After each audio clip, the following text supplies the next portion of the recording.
Welcome back. Here's the Kovacs report. We're going to take a look at Spider-Man Tour. Now, I am a little late to the party on this one. This is due out pretty soon. But as Spider-Man's my favourite character, and this is exciting, I thought I'd do a little video looking at this new Spider-Man miniseries and talk about JMS, J. Michael Straczynski's run on The Amazing Spider-Man, so we get an idea of what to expect. So let's look at the article itself first. This is from Comics Beat, and it starts off with J. Michael Straczynski is a writer who has made his name in television, film, and even comics. Marvel fans probably know him best for his run on the Amazing Spider-Man title in the early aughts. After being away from Marvel for quite a while, Straczynski has made a return in recent years, penning various projects.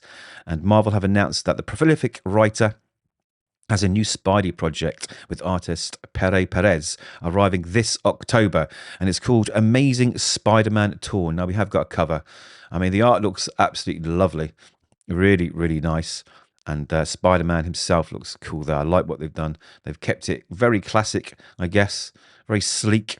So the cover and the art looks good, so that's very, very promising. Now, let's move on here.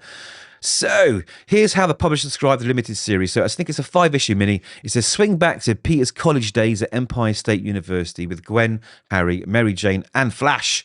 Spidey takes on classic villains, but JMS and Pere introduce a terrifying new villain and side of the Marvel Universe that will reverberate into the present from the past. I wonder how that will reverberate into the present, because the current Amazing Spider-Man book is just all over the place. So, does that mean that Joe Kelly has to consider what JMS has done and write that in, or have that have effects in the new AMS book? I don't know.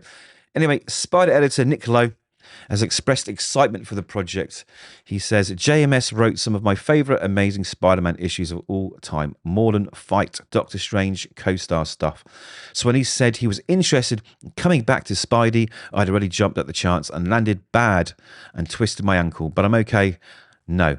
And maybe that means okay now. Add Pere Pérez, one of the most inventive artists working comics. Guru FX on colours and stories are on one of the best eras of Spidey's history. How lucky are we?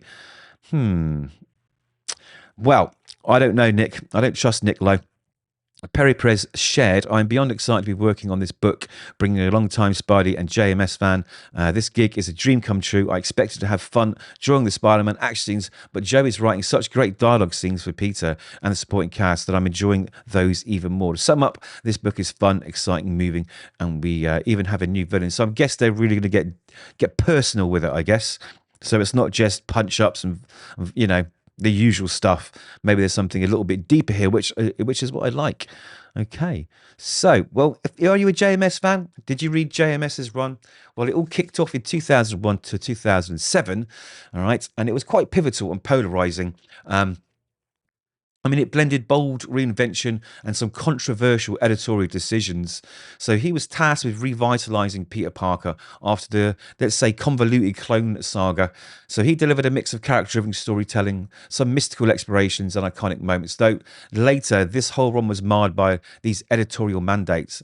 JMS's run primarily with John Romita Jr. modernized Spider-Man while staying true to the core themes of responsibility and humanity, and it earned an Eisner Award for the Coming Home arc, which was the first arc, issues 30 to 35, and it influenced the whole Spider-Verse concept too. However, arcs like Since Past and, dare I say it, One More Day drew significant fan backlash. And that's the gentle way of saying it. So JMS's tenure began with Coming Home, and it introduced Ezekiel, a mentor figure questioning the origin of Peter's powers, and Morlan, a vampiric totem hunter. This arc established the spider totem concept, suggesting Peter's abilities might be mystical, not just scientific. Now, this sparked debate amongst fans, let's just say that. Now, Peter's personal life evolved. He became a high school science teacher, reflecting maturity, and reconciled with Mary Jane, and that deepened their relationship. Art May learned Peter's secret identity in the Conversation issue, which was a standout issue for emotional depth, and it redefined her as a supportive ally. Now, that issue was just incredible, actually. There's a few issues I'm going to mention at the end of the video too. So the run's first half is widely praised for its character work and grounded stories, like The Amazing Spider-Man 36, a poignant 9/11 response issue. That's the completely black cover with just a white Spider-Man logo on. That issue is absolutely beautiful, and it brought tears to my eyes. I'm sure it did many, many others. So if you haven't read that one issue specifically, go and check it out. It's incredible.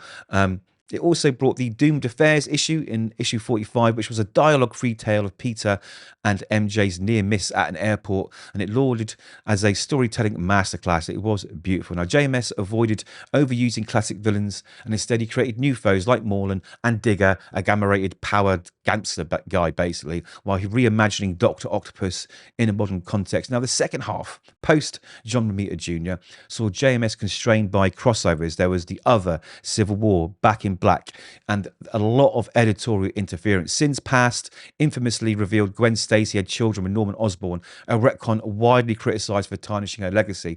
I wasn't too hot on it either. The other that pushed mystical elements further, granting Peter new powers, organic webs, stingers, but felt out of character to some. Civil War tie saw Peter unmasked publicly, a bold move undone by One More Day, where Peter and MJ's marriage was erased via a deal with Mephisto to save Aunt May, a story JMS distanced himself from due to editorial mandates. Now, JMS's run revitalised Spider-Man's relevance in the 2000s, making him a flagship Marvel character again. The Spider Totem laid groundwork for Spider-Verse in 2014, expanding the multiversal mythos. His focus on Peter's maturity, teaching, a stable MJ relationship, and Aunt May growth resonated with readers seeking a more adult Peter Parker. However, like I say, Sins Past and One More Day alienated fans, with the latter resettling decades of development, paving the way for a brand new day. Despite controversies, JMS's character-driven approach and bold ideas cemented his run as a high point through its legacy, but it is overshadowed by that editorial overreach which we are feeling today, and let's not ignore the elephant in the room. Now, like I say, good issues to read. Obviously, the Coming Home run and the ones I've mentioned. Issue 36, like I say, was an absolute standout. Issue 38, I definitely reread that one as well if you haven't already. And the Doomed Affairs. Now, this silent issue captured Peter and MJ missing each other as they're trying to, rebuild this relationship. And it was very, very emotional. But, JMS has run his tale of highs and lows, with its early character-driven stories and intimate ideas shining. The later arc suffered, and it's left a complex legacy in Spider-Man's history, let's say. So Spider-Man Torn, for me, I'm very excited that JMS is back on the book. He brought some of my favourite Spider-Man stories from the last few decades. Now, with Pere Pérez on art, I think we're in for a treat, and we've got some beautiful cover there. So, the jury's out. Is this going to be a replacement for the Amazing Spider-Man book? Is this going to give us what we've longed for? Is it going to just add to the torment of Spider-Man fans right now? Because we've only really got Ultimate Spider-Man at the moment that sort of hits close to the mark, I think, of what Spider-Man should be. Again, I've got a lot of faith in JMS. I've got a lot of faith in this artist. So my fingers are crossed. As soon as this book drops, I'm going to review it, and hopefully we'll have some good news. But let me know what you think. What were your favourite JMS runs? Did you like One More Day? Did you like all the stuff that happened to Pete and Mary Jane? I mean, let me know what you think, and hopefully we'll catch you in the next one.